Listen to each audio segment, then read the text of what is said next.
good place to start is with Mary Oliver, wonderful poet. If you haven't read her, you have to. So the poem I'll recite is called The Summer Day. And here in Montana on this snowy December, slushy, muddy, awful, cloudy, gray day, I'll tease you with The Summer Day by Mary Oliver. Who made the world? Who made the swan and the black bear? Who made the grasshopper? This grasshopper, I mean, the one who has flung herself out of the grass, the one who is eating sugar out of my hand. Now is moving his jaws forward and back instead of up and down. Now she's gazing around with her enormous and complicated eyes. Now she lifts her pale forearms and thoroughly scrubs her face. And now she snaps open her wings and drifts away. I don't know exactly what a prayer is, but I do know how to pay attention, how to fall down in the grass, how to kneel in the grass, how to be idle and blessed and stroll in the fields, which is what I've been doing all day. Tell me, what more should I have done? Doesn't everything die at last and too soon? Tell me, what is it you plan to do with this one wild and precious life?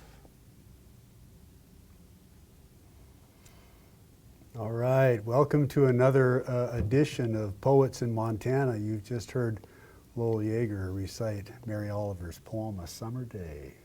Welcome, Lowell. Thanks, Mark. How are you? I'm doing fine. I'm doing fine. Lowell, we were talking earlier that, I mean, so much of what you do is around stories and around this sort of storytelling business. You just came from Helena, and we're doing something over there in East Helena, you said? Yeah, the library. Yeah. What is it about your work and stories, I guess, that I mean, have you ever done anything else besides just storytelling? I mean, I know you're a storyteller. Yeah, I love story.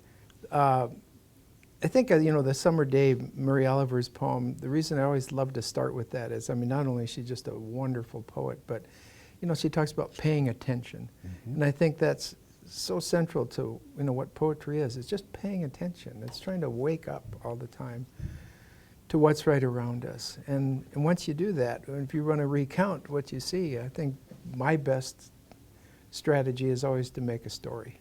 Right. Yeah. To write a poem. Some of them are even factual. There are a lot of factual in them and a lot of fiction in them. Well, just a little background, I guess, on Lowell. For any of you that might not know who Lowell is, he's been here forever. He's been up at Flathead Valley Community College for almost 40 years. Almost 40 years, yep. I still haven't graduated. He's been battering students with the idea of poems and writing poetry for 4 decades. He's also, I saw in your bio, it's a very short bio that you use pretty much over and over in most of your books. You've been to the Iowa Writers Workshop way back. What year was that? 81, 82, somewhere in there. Yeah. Mm-hmm. So did you like after you were done there, did you come here, or did you go there from here, or? Yeah, I came to Montana. I was working at University of Iowa I was counseling Native American students, mm-hmm. and got a job out here at Flathead Valley Community College for pretty much the same thing, working with disadvantaged populations. Right. But yeah, I've been there 40 years now, so. Wow. Wow. Where Still like it. Yeah, well, it kind of grows on you. Yeah. Where do you hail from? Originally from northern Wisconsin. Okay. Yeah, a lot of Wisconsin people Yep. I can think of, writers Yep. that are out here. Yep. Yeah. More Midwesterners than Californians. Right. Yeah. So, I mean, you grew up in snow and cold and... Yeah.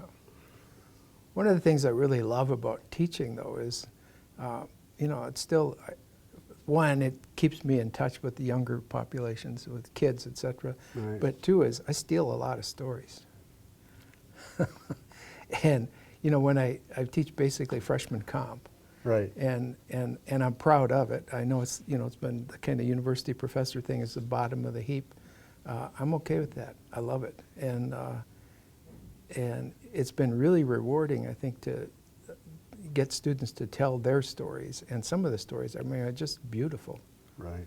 You know, Right. I mean, you want to hear one? Yeah, would love So to. I love this story about, I had a student from Libby, and she commuted every week to Kalispell. And they were writing a definition essay, you know, come up with an abstract term, and then write an essay defining that term. And they were trying to decide on their topics, and she came to me and she said, I want to write a definition of love. I thought, oh, that's really hard. You know, I mean, there's so many. You could write books and books and books about love. How are you going to do that? You know, I said, it might be impossible, you know. And she said, no, I'd like to try it. I said, well, you know, it's so huge. She said, well, it's not all about love. I'm just going to show something about love. You know, I thought, okay, give it a try. So she said that she went home to Libby one weekend, Saturday morning, and she got to her home there, and she opened up the back door. And she said she knew as soon as she opened the door, she could just tell by the vibrations in the air that her parents were having a disagreement. You know, right away as a storyteller, you know, I'm listening to her story because she used the word disagreement, not argument, not fight, you know, disagreement, okay. So she said she walked upstairs, and there her parents were at the kitchen table, and they're sitting there at that moment in their disagreement where there's sort of nothing to say. They're both looking down, smoke coming out of their ears, you know. And she said, so she decided she was going to take a chair and sit in the corner and watch. Again, as a storyteller, she's really got me now, because not only are having a disagreement, but this is a family with the dynamics that the kid is going to observe their parents in the middle of this difficult moment rather than flee. I know when I was a kid, if my parents were having a disagreement, I wanted to just leave. Right. How old is she? Oh, she's, at this time, when she was writing, she was probably about 18, 19, Okay. And she said, so as she was watching her parents, she saw her mother get up, go to the kitchen cabinets, open up the cabinet, take a glass, go to the sink, fill the glass with water, start back towards the table, and she stops, goes back to the kitchen cabinets, gets another glass, fills it full of water, goes to the table, and sets one glass in front of her husband, and she sits down with the other glass. And the young girl said, that's love. And I thought, that's a great story, you know, and that's what a poem does. A poem tells a story to illustrate some sort of human behavior that is maybe, you know, this is a specific example that represents a greater sort of aspect of that human experience. Right. And that's what a poem does for me. So a Right. story does that. Right. Yeah. Right. The details, Yeah. paying attention. Yeah. Yeah, observing. Yeah, I think that's, and of course, if you're a storyteller and a narrative poet, that's what you're doing. It's in those details. Yeah. Well, that's great. Do you want to read us something? Sure. Follow that up with a poem? Sure. Let's see. I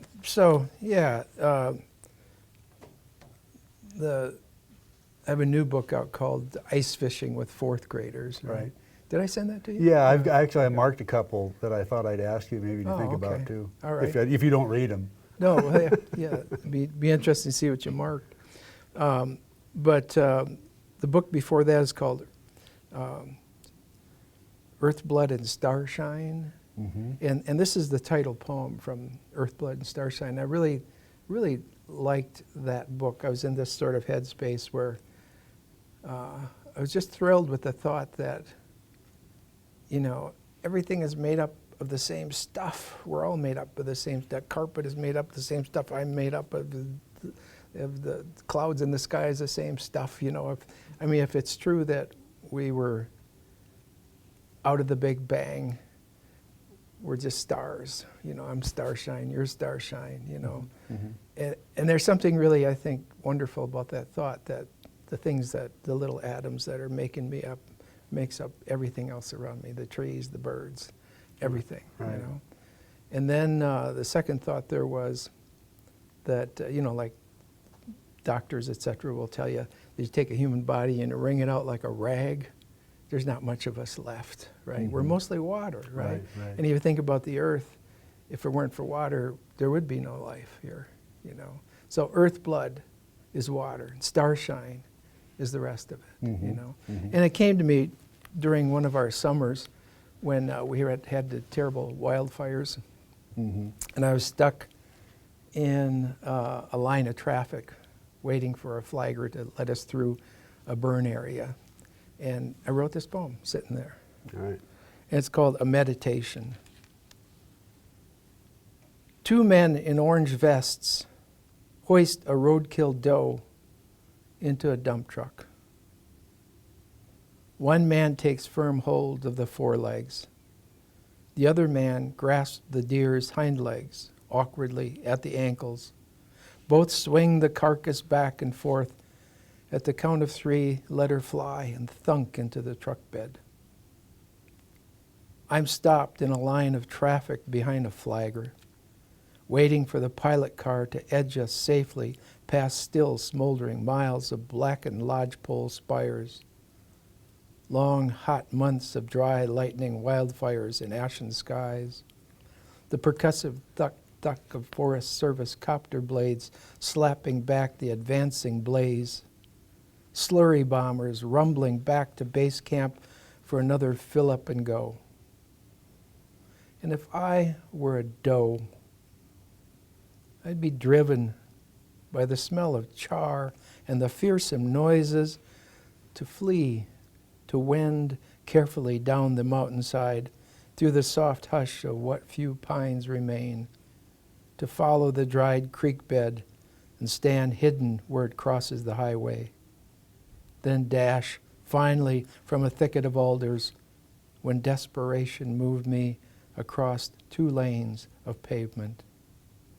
And if all goes well, I'd lie down in sight of the lake shore, the water's blue glittered lapping, till under cover of moonlight I'd rise again, stand alert, step gingerly into the shallows, wet my thirst with long, cool swallows of earth blood and starshine. Nice. Yeah, that was. Yeah. I still like that. You know, I mean, it's funny how like sometimes you write a poem and you really, you know, you have to fall in love with every one at first. Yeah. But they leave me after a while, and they no longer shine like they used to. But some of them stick, and this is Right, one that sticks right, with me. right. It just sort of felt like, you know, I'd hit it. I like that line, if all goes well. Because you know it didn't. You know Exactly. it didn't. Yeah. You see Yeah. the result at the Yeah. beginning of the poem. If all goes well, Yeah. it makes me think of the, I don't know, somebody told me an astronomical amount of deer that get killed every year in Missoula. And all the times I've stopped in kind of like rush hour traffic when these animals are like, you know, they're just all wall-eyed and what the hell they're trying to get across. Ever since I've been in Montana, I've been watching the Sealy Swan Highway, you know, like, because I live in Big Fork, and, you know, it's just littered with deer carcasses every winter, especially, you know. And Yeah. I think that someday, you know, the archaeologists are going to find this long stretch of smoothness, and they're going to find the bones on both sides, and they're going to talk about some sacred ritual that this must have led to the holy place or something, Yeah. for all these sacrificial deer on the way or something, Yeah, you know. yeah. Nice. Yeah, well, yeah, the fires, which, you know, oftentimes, like you say, most often it's winter when probably the majority of them get killed. But the fire season, nighttime, just, yeah, navigating humanity. It's tough for the animal world. You got another animal poem? Actually, yeah. So, you know, I know some people are really animal people. Mm-hmm. Like I love that, that Howard Gardner multiple intelligences stuff. You know what I'm talking about? Mm-mm. Well, Well, maybe, but I don't know Howard Gardner, I guess. yeah, I mean, he came up with that idea of that instead of just a single kind of measure of intelligence, which has always been sort of biased towards Right. certain things like language and math. Okay. He said there's, people have a range of different intelligences, Mm-hmm. and one of them is naturalist intelligence. Mm-hmm. I don't have that. Yeah. I used to think I did, Yeah. Right. but like my wife has it. She can like talk to cats. Right. I don't hear cats saying anything. I don't hear dogs saying anything. You know what I mean? I have a different sort of take on nature, but when it breaks through, it's such an experience for me that, like becomes a poem because it's so surprising to me. Uh-huh. Yeah. Uh-huh. So this is one called The Hare. So in Montana, we have rabbits and we have hares, Yeah. right? And hares are just a little bit different, but we have a corral back up in the house behind us, and we don't have the horses anymore, but we used to have horses. And I would go up there into the corral, and I'd see in the morning in the snow, of course, all sorts of tracks had been there before me. And we had some, hay and alfalfa in the barn, and a lot of animals coming in and inviting themselves to dinner every night. Right. And, but I noticed that there was a particular hare and in the springtime this was, and a new batch of little ones. And so this is just called The Hare. The hare and her newborn brood must have trusted their nest inside the brambles of sticks and leaves to shelter from the wind, to hide from predatory eyes patrolling on high. The siblings, still blind, snuffling each other to keep warm, while mother ventured in the near dark of dusk and early dawn across the corral and into the horse barn for bites of alfalfa enough to sustain her as nursing required. I only guessed at this, tracing her footfalls in the hush of late spring snow. One morning soon after, minding chores, I froze when an owl burst upward and flew so near I could feel the luft of his wings huffing. He'd ravaged the hare's den to tatters, remains of her offspring merely crimson ribbons of flesh. And still the new day sun warmed the duff, woke the loam. If nature heals, the best it can do is cure illusion. The hare, nowhere to be seen, likely had run to deeper cover and darker understandings. Yeah, yeah. So if anything, I think I've learned over the years how ignorant I am of the world around me, how so much eludes me, how so much escapes me that I don't register. But the poem is the moment of a breakthrough moment when, it's like, duh. Right. Or a miracle. Or a miracle. I mean, since we're in this world of natural phenomenon, and your naturalist wife is with you to help you understand it all. Oh, yeah. You want me to read that one? Yeah. Okay. You got that one handy? I'll just You can read have the book if you I'll want take it. it right out of the book. This is called Gnats in Love. Yeah, and this is from ice fishing with fourth graders. Right. So you've seen this in Montana where, I forget what it's called. There are these little bitties. I have, yeah. I mean, not quite to the extent that the poem presents it, but Yeah. but I have, yeah. These swarms. It could be because we live by the lake, Flathead Yeah, Lake there. probably. Yeah, I mean, this looks like a fog, but it's live, Right. So it's called Gnats in Love. Late evening, and we're hand in hand, wending our way up the path from the lake. Is that fog, she says, pointing at the home on the hillside above us. Both of us blink and stare. Can't be, I say. It's not the season. Still, an eerie haze has inexplicably descended and shrouding the entire structure, reducing roof and windows and doors to a single gauze apparition, alive in slant sunlight, roiling with incandescent neon blues and greens, as if boiled from a cauldron. She hooks my arm, edges closer, and we stand uncertain, more awestruck than afraid. It's something frightfully beautiful, otherworldly, strange. It's moving, slowly, south along the lakeshore, till it's gone.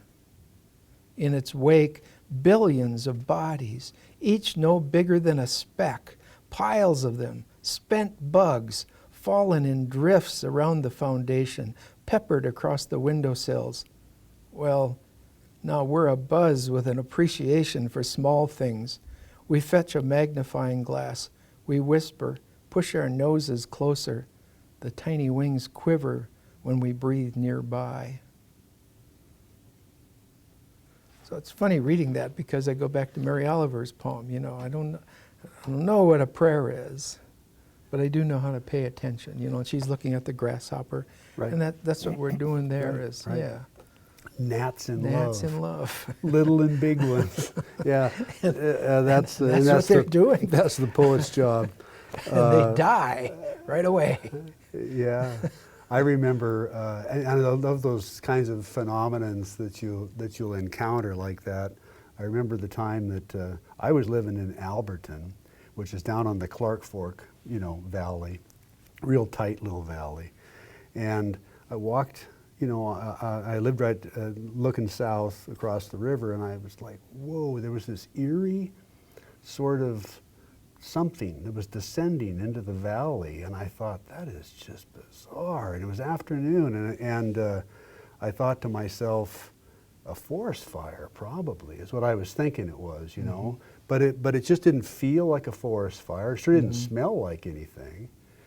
And all of a sudden, you know, a little while later, we heard Mount St. Helens blew. Oh yeah, yeah. And that's what it was. Oh, yeah, It was just sure. a color thing Yeah. to begin with. Yeah. And then we Ash. started getting the Yeah. ash fallouts, you know, after that. Yeah. Yeah. Phenomenon. You know, it's funny, when I did the Poet Laureate thing like you're doing now, you get so many people that say, well, I'm not creative. You know, I don't do anything creative. And something about that really bugged me for years. But it's the Howard Gardner stuff about that multiple intelligences thing really enlightened me because, you know, like you realize everybody's creative. And if you can convince people that everyone's creative, that they too are creative, it's amazing how suddenly they're much more open to the arts because they know they're part of it too. They know it's a human thing. Right. Like- yeah, even if it's like a social intelligence, which is not really something you can quantify or, you know, produce. in But a it way. is. Of course it is. Yeah, you know a lot of, you know, like really, really smart people in, say, math or something who have no social intelligence at all. Right. You know, I mean, Howard Gardner calls that interpersonal intelligence. But I was doing a presentation in Seeley Lake at the high school there, and I said to everybody, I was telling them about Howard Gardner and stuff, and I said, well, let's think about where you're creative. Where's your intelligence? You know, that's where you'll find your creativity. And this one girl was really resistant. She says, "Oh, I'm not creative. I'm just not. I'm not creative." And I thought, oh boy, she's going to be tough. You know, I said, well, just give it a try. No, I'm not going to give it a try. So the other kids start, you know, get their pens and paper, and they're writing about whatever they think their intelligence is. And I see she looks around and she realizes that, oh, they're going at it, I'm not, you know, and she's bothered by that. All of a sudden she starts really writing and writing and writing. And so I give them 4 minutes or something and stop. And I said, well, you were writing. What did you write about? She said, I am creative. And I said, well, what do you mean you're creative? How are you creative? She said, when it's time to go on a trip, I go to my father's car and I open the trunk. They bring out all the stuff we need to pack, and I know how to put it in there better than anybody else. Because, see, she's picturing in her head, you know, that's spatial intelligence. She's picturing in her head that space and what can fit in there, you know. Right. And once she understood that was a creative act, then, you know, now music is different, Paintings are different. Poetry Right. is different. Right. I'm part of this. It's not outside there. There's creative people, non-creative people. We're all creative, you know. Exactly. And all of those things. You know, like it's even interesting sometimes for people to realize that you get up in the morning and it's a creative act to decide what you're going to wear. Yeah. You know right. what I mean? You're Yeah. shaping the world around you that way. Totally. Or if you're keeping house, you know, it's a creative act to decide, you know, like what you're going to place where are you going to put this flower pot, or how are you going to paint that wall, or where are you going to let this lamp shine, you know. That's all art. That's Yeah. all creativity. Sure. Yeah. You know? Exactly. I mean, one of the things that I did for like 20 years, man, was move furniture and drive a truck. And those are two different things, but they're both two very creative things. And loading the truck Is a creative is act. a creative act of Yeah. puzzle Yeah. making and process of gravity and placement and guaranteed beautiful outcome on the Yeah. other end. All of this kind of stuff, and it was like, and then there was the creative aspect of handling people, because Mhm. nothing makes people more anxious than Yep. moving And or picking having up someone other else come stuff. in and moving you, Yeah, going yeah. into your underwear drawer and all Right. that, you know. So you had to be very kind and attentive and say, you know, I remember telling this one woman, I'm like, you know, well, I'll tell you what, you just have to let go because you have no control. You, I have your life in my hands. You Yeah. just have to trust me. Right. It's an act of faith. Right. Moving is an act of faith, you know. And she was like, get out of here. She's like, but it is. It you is. know. And It is. and so it was that's why I did it. I just kind of fell in love with it, you know. It's a lesson we need to really broadcast, that, you know, there is not a separation between artists and other people. We are Right. all artists. And that's so important in promoting the arts. I mean, that's just an idea that we can't say enough. I got another great story. Mhm. So I get invited to this 4th grade class. I don't know why I'm always with 4th graders. Ice fishing. But I get invited to this 4th grade class, and the teacher, meaning to do well, she's had all the kids write, before I get there, a little poem about dogs or cats, right? And so I get to the class, and they all got their poems right in front of me. You know, from your experience too as a presenter, that you got to let them go first, because they're dying to hear their own poem, you know. So I got them all on the floor, and they're beginning to read. But I got one kid sort of sitting off to the side though, behind me here, and the first person reads their cat or dog poem, and behind me this kid goes, huh. And next person reads their poem, you know, a little cat or dog poem, and you know, and this goes on and on and on, and finally it gets to be his turn, you know. I said, okay, it's your turn. Have you got a poem? He says, yeah, I got a poem. And he says, I wish I'd taken his poem, but this is pretty much what it was exactly. He said, cats and dogs are fine, but what I want to know is, we're born and then we die. What are we supposed to do in between? You know, and that was pretty much his poem, his cat and dog poem. So, young existentialist. Yeah. And in the Howard Gardner thing about the multiple intelligences, there is existential intelligence. The Sure. kid is born thinking about the big ideas. You know, Right. he's like the universal thinker in the 4th grade. You know, he's already thinking about life and death and what do we do in between, the big questions. You know, Yeah. and other people will never consider that in their whole life, Yeah. but he will. You Right. know, Right. and that's another creative act. You know, Yeah. yeah. Yeah, I don't know what I don't. I remember this whole thing. This Gardner, you say, is the guy? Howard Gardner. Howard yeah. Gardner that developed this scale.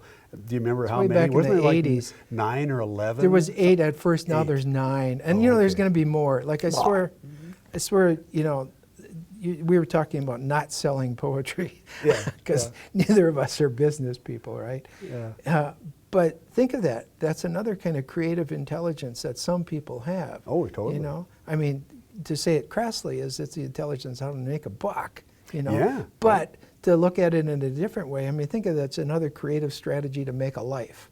Mhm. You know, that they can understand how to manipulate things in their world, or shape things in their world, or color things in their world, in order to make it work. Comes in pretty handy in a capitalist society. Yeah, every once in a while. I wish I had more of it. I do too. My business intelligence is probably about, I don't know what the score is, but it's under 50 probably. It's not too good. Well, how about another poem? Okay, what do you got? Well, what have I got here? Let's see. I marked a couple of spots in here. Oh, this, I got a kick out of this one too. I mean, I got a kick out of, well, you know, you're just a storyteller. I can. Oh, none of my business. Yeah, so eavesdropping.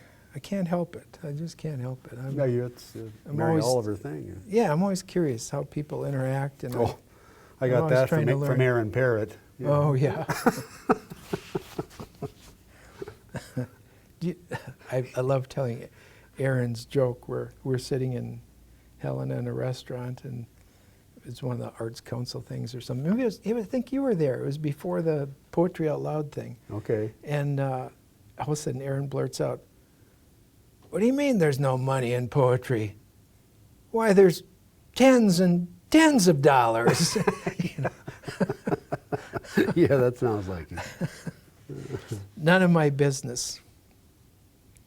"Don't get me wrong," he says. "I'm glad you're home again." And after a pause, "But you're gone so much." "It's my job," she says. "You know that." "Not next week," he says. "I'm not included there." She lets her spoon clank on her plate. "You don't like my friends," she says. "Not Angelina," he says. "All I know is last time you went with her, she spent half the night in a parking lot with some guy she'd picked up in the bar." She shakes her head and sighs. "I should never have told you," she says. And after a few breaths, "You don't trust me." "Not true," he says. "Not true," he says again. "But look at you. You can't even keep your shirt buttoned in public." "I tried to pin it," she says. "I bet you didn't try very hard," he says. To which she bristles, stiffens, and spits a muffled curse. I sip coffee at a table nearby. None of my business, the stranglehold they've locked on each other's miseries. None of my business, though I can't help aching to witness their distress. Everyone's business is no one else's business, though everyone's business is much the same. Soon they've scraped their pasta into to-go cartons. Let's at least silently wish them well as they exit, tethered to their discomforts, bearing their leftovers down the long, cold streets of difficult love. Yeah. Everybody's. I can't remember what the line there that sticks with me about. You know, everybody's. Everybody's business is nobody's business, but everybody's business is the same. That's the truth. Yeah, everybody's business is the same. That's basically what it comes down to, I guess. So let me follow that with this one. Okay. Because if I have a prevailing theme at all, if I ever have, it's all about, I think it's a miracle people connect at all. Mm-hmm. I mean, I feel the pain of not being able to connect over and over and over. I see that in me and in other people. But it's thrilling when you see it work. And it's working all the time. It's working right in front of us. People, like I hear people, in class I do the thing where I say, are people basically good or basically bad? You know, and I'd let that sort of conversation unfold in class. I have them vote at first. How many people say people are basically bad? How many people say people are basically good? And a lot of people think people are basically bad. It's hard for me to understand that because you look around and, like somebody said, proof of civilization is the four-way stop. You know, we bend over backwards to cooperate with one another, and that's a miracle. You know, that we can navigate that four-way stop. It's all has to do with us deciding we're going to help things work. So I was in Mexico City. You know, you don't even know the population of Mexico City anymore. People guess at like 40 million, right? Might be the largest city on earth. And we've got right in the Zocalo, the center of the city there, with government buildings and everything. We had a hotel room, and I could watch. This was during Christmas season. You know, Christmas goes into January there for that Hispanic community. And so I could watch these crowds, millions of people literally just thronging. And you have to think, my God, this is there's something, if there's anything holy in the world, that's it. That people can gather and get along. How or why do we do it? What's that spirit? So the title of this is En la calle el Espíritu Santo. In other words, in the street, the Holy Spirit. Okay? En la calle el Espíritu Santo. En la Ciudad de Mexico, arisen atop remnant stone carvings of Teotihuacan, millions of souls amassed this morn in the streets and walkways, millions here and galaxies of eyes twinkling elsewhere, exchanging besos y abrazos, milling shoulder to shoulder, beehiving in and out of El Mercado, offering smiles and miracles of small courtesies. The salvation of goodness persists. Grandmother, take my arm, please, and I'll escort you. Let's admire los niños launching balloons sunward, laughing and chasing fountain spray. In church, only a boy, I wondered aloud about the Holy Spirit and joked about the holy spook. It's an understanding one must grow into. And today, witnessing the flow, strangers respecting strangers, let's praise how we manage to care for one another, mostly, the grand body of our collective being making its way amicably. And that's something. I mean, you've heard about the Norwegian standoff, haven't you? It's a Minnesota thing. You know, they talk about Minnesota, like people are so polite, right? That you come to a four-way stop and it's like, you go, no, you go, no, you go, no, it's your turn, no, I was there, you go. You know, like killing each other with kindness. Mm-hmm. But isn't that a miracle? I mean, why don't we just eat each other like a bunch of wolves? You know, we don't, and that says something to me. It's so important. And I think that's what drives so much of my poetry. Right there is I'm awed by the idea that people remain caring for one another. Yeah, we're pack animals. We're tribal. You know, I think we try to care for each other, and but you know, I mean, how many of us are there? I think about when you were in high school. There were 3 billion people in the world, right? And now there's what? I have no idea, but it's probably pushing towards 9 or something. There's a lot of people in the world, a lot more than there used to be, and that's just, so there's got to be more people issues. So there's more bad stuff because there's more people. I mean, but I really think that on the whole, I have hope. I think people are good at heart. I'm glad to hear that, Mark. But you know, I mean, there's a whole lot of bad shit in the world. Sure, but it's such a small percentage, you know, and sadly, because it is a tragedy and it is the anomaly, that's our focus. Yeah. And we need to turn that around. We need to praise goodness. Part of it is that we like drama and we like storytelling. You know, I mean, we're dramatic animals. All right, you know? so give me let me do this. This is called natural history, and here's, you know how it is. Sometimes you just witness a poem happening in front of you. Mm-hmm. So I'm coming out of the Natural History Museum in Chicago, and I see this woman with a satchel of stuff. You know, she's like probably a PhD student or something, and a big wind comes up and blows her stuff away. And then I see the rest of it, all right? And so, I mean, it's just this little moment, but you can see how this drives the poem, the whole idea, the surprise, the good surprise, that we can be good to each other. Right. So it's called Natural History. Young scholar leaving the Natural History Museum steps into a sudden bluster of dust, a swirl of dried leaves and curbside trash, drops her armload of file folders when she reaches to save her hat, and a flurry of loose pages scatter like a flock of white wings. Boys across the street, passers-by, rally and sprint to help the girl chase after and gather what can be caught, returning the salvage soiled and creased. That's it. End of story. Naturally, no single understanding is complete. These boys continue now toward their college. The scholar unrumples her work and smooths it back into place. The impersonal and insatiable wind goes howling. A few irretrievable graphs and explanations have escaped. And to me, it's that last line about what escapes in that moment, that didn't make the news, No. And it should have.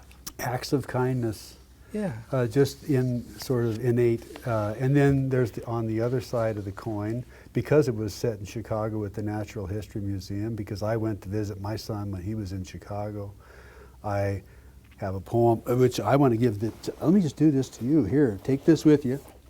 This is just from, because you have given me so many goddamn books.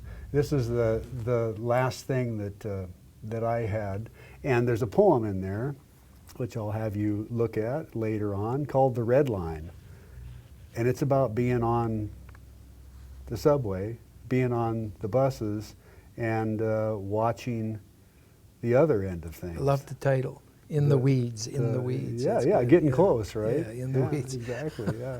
That's where we started with Mary Oliver, was in the weeds, right? Let me give you one more about this theme we're on, though, the thing about, so Kindness. this is just called housekeeping, Mm-hmm. all right? So I love adventure, but every once in a while I catch myself going like, it's kind of nice just not having anything surprising happening right now, So this is called housekeeping. Mm-hmm. Now I raise a stemmed crystal goblet of wine glinting sunset red in day's last golden rays. Moments like these deserve praise. Nothing troublesome has befallen us, sunrise to sunset. Let's toast the extraordinary good fortune of nothing remarkable, nothing more than the ongoing miracle of two hearts toiling the hours away in blessed mindlessness of housekeeping. You in the laundry room removing our stains, and me bent low in the bean rows untangling a strangle of bindweed. The world's tragedies screaming somewhere always, headlines bombing us with sorrow and slaughter, trouble rumbling slow blooming storms. Here, love, here's to scraping paint and changing light bulbs. Here's to dust rags and sacks of trash. You at the kitchen sink scouring gristle and char from last night's fry pan. Me with a push broom clearing the drive of sawdust and sticks and pine needles. So I see that, I guess, as a kind of driving force of what brings a poem for me. Mm-hmm. It's just the surprise of those small miracles. Right. And giving attention to the world again and what's going on around you. Because I think that part of what I think probably most people the people that exercise their creativity like we do here in terms of scribbling stuff down on paper, a lot of those people, just like you talking about trying to connect, they're just trying to connect. They're trying to connect. They're always trying to connect, and they always want to be connected, but it always drifts away. So you can never hold it, I mean, you get it for a second, and you think you're there, and then it disappears, and you got to try to connect again. And it's a constant sort of thing that's going on with scribblers, I think, in particular, and probably maybe everybody experiences this, I don't know.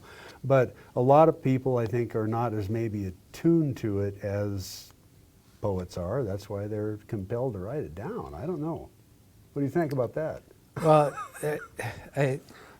did you ever hear me give my the Lowell Jaeger's test of can you be a famous writer? Probably. It's bound to have The happened 6 to Poetry questions? Out Loud. Poetry Out Loud is another thing that we've done together Oh, I for love years. Poetry Out Yeah. Loud. Go Poetry, ahead. yeah, Poetry Out Loud. That's why I memorize poems now, because those kids convinced me to do it. Right. But yeah, 6 questions. So, you know, especially if you take it to high school kids, you know, they again, I'm not creative. Yes, you are. You know, like, so here's my test of, can you be a famous writer? Because you know how famous we are. Oh, right? exactly. We're on TV, after all. Ask these questions. First one is, you know, raise your hand. He's got a bunch of high school kids in front of you. This is just works every time. Raise your hand if you've never been lonely. And of course, nobody raises their hand, you know. And everybody looks at this sort of high school cheerleader girl, you know, the Miss Popular, Yeah. and they'll go, wow, she's been lonely too. I'm surprised, you know. And then the second one is, raise your hand if you've never been afraid, right? And now they all look at the like tough wrestler guy or something, you know, and he's got his hand down too. So he's been afraid, you know. I don't feel so bad about. I've been afraid myself, you know. But then the next 2 questions really get me is, raise your hand if you want to be just like your parents. Oh, you know, you get every little chuckles all over, you know, just like you're doing. Raise your hand, be just like your parents, you know. Now you can see they're thinking. And the next question is, raise your hand if you already know how much like your parents you are. And now all the kids just go, that's just awful, you know, I mean, because they're already feeling it. And you know, that's a lifetime struggle. You know, you feel it more and more as you age, that you're like your parents. Yeah. And the last 2 questions is, raise your hand if you have no pain in your life. And of course, everybody has some pain. Yeah. And end on a happy note. Raise your hand if you have some joy, and everybody has some joy, Sure. right? And so those are the universals, you know, that we all have those human experiences. And once again, if we can connect on that level to understand that we are more alike than we are different, Right. it changes things. You know, I mean, especially in our charged political climate now and all that stuff, it's false. We're not so different. We all want the same things. We want safety. We want to be respected. We want the right to be who we are. We just want it in different ways. We all want to be loved, Yeah. and we're all Yeah. afraid. And we're all And we afraid. all are going to die. And we're all going to die. You know, so Poetry's big message. Yeah, exactly. I mean, I mean, every year I can't quit, you know, doing poetry with kids just for those reasons, and that's Yeah. where it all starts, with that conversation. That's been the best, bringing it to kids. Yeah, fourth graders in particular. 4th graders That's in a sweet particular. spot, man. Yeah, Yeah, yeah. because they can write, and they're not afraid to share, and you know, it really is a sweet spot. To be So- 10 years old permanently. Go ahead. Well, I've forgotten which book, but this is the last poem in one of them, and it's just called Listening.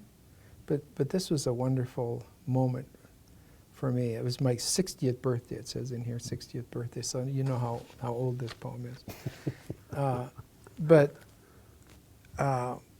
it's just one of these poems again that happened, right? It's a little experience that, like in the spirit of Mary Oliver, paying attention. So I'm walking and I get a little pebble stuck in my shoe.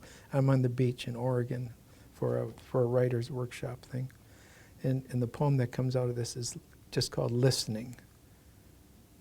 A pebble caught in my shoe troubles my progress, halts me on a precipice along a well-worn path overlooking the surf. I sit in tall grass, undo laces, lift the pebble between my thumb and forefinger, ask what it has to say.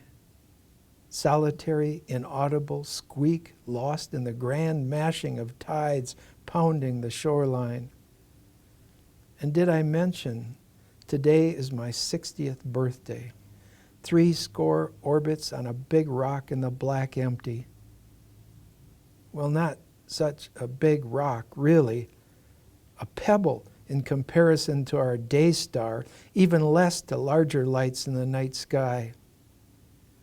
I pocket this quiet stone home and sit with it in my palm late tonight, listening to the winds pummeling the dunes and the relentless ocean grinding. Yeah. So, we're all gonna die. Yeah. Yeah. You know, I mean, but what a miracle we're here at all. You know, Yeah. I mean, given this chance to be in this impossible situation, on this little piece of chip of star stuff Right, floating around. Yeah, and that's a great realization to, bring us into that idea of cooperation and existence and taking care of each other, right? Yeah. I mean, that's kind of, it starts with that awareness. Yeah. Yeah, I think that's important. Well, gee whiz, what else? I remember, that reminded me, and several things as you said, I guess reminded me of, I can't remember who it was, somebody who, it was a poem I read years ago, and I've stole it many times, like we constantly do with other poets that we read. But it was that concept of the fact that, it might have been Stephen Dunn. I saw you had dedicated a poem to Stephen Dunn in there, one of the books that I was reading. But the idea that the air that we're taking in and blowing out is exactly the same air that Caesar took in and blew out, or as far back as you want to go. I mean, it's like because of gravity and because of all this molecular business that we're all made up of and moved around. And I can just hear some of the audiences we get, like you get to, I'm sure, in some of the Montana libraries and stuff. I can just hear somebody saying at this point, "Oh, gross!" Yeah. Oh, that just gives me the creeps. We're recycled matter, yeah, for sure. Yeah. But so there's that poem that I love by Johann Wolfgang Goethe called "The Holy Longing." I don't know if you've heard this from me before. Yeah, you recite it, right? Yeah. Yes. Let me give it Yeah, again, go because ahead, I go think for it. so. It's called "The Holy Longing." Okay. Johann Wolfgang Goethe. I mean, what a name. Those Germans. Yeah. And the Holy Longing. I mean, I think of that title too.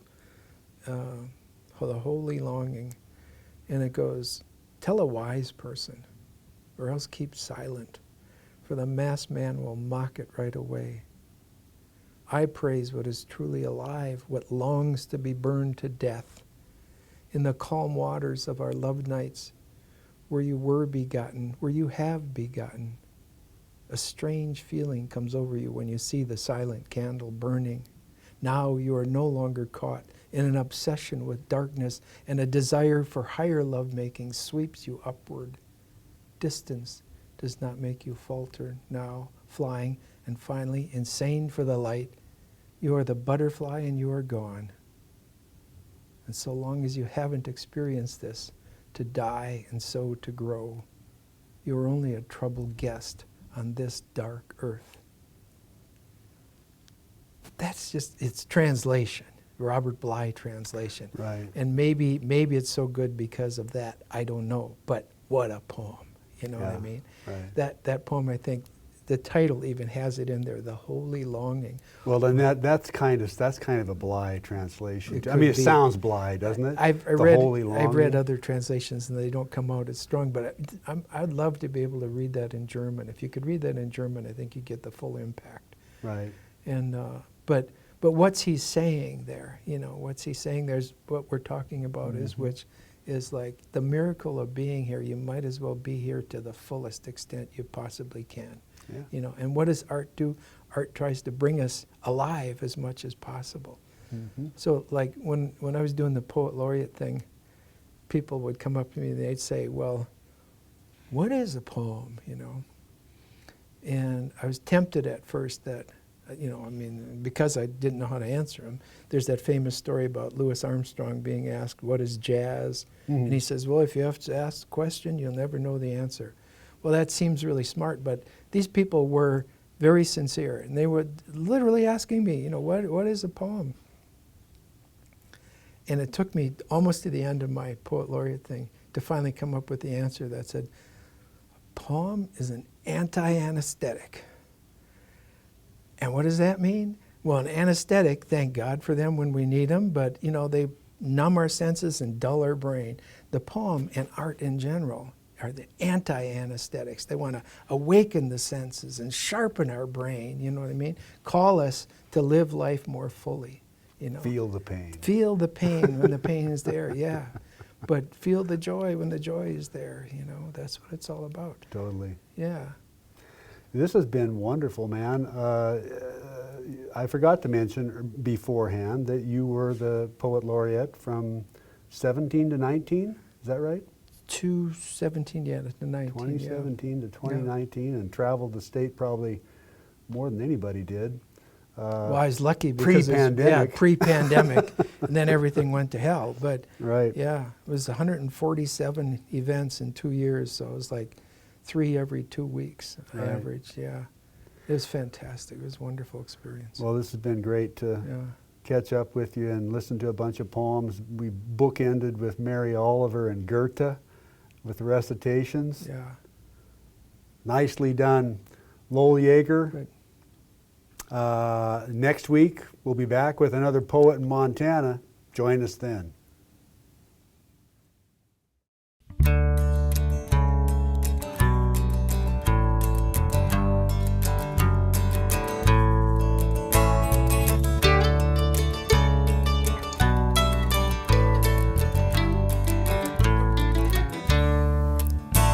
A lifetime filled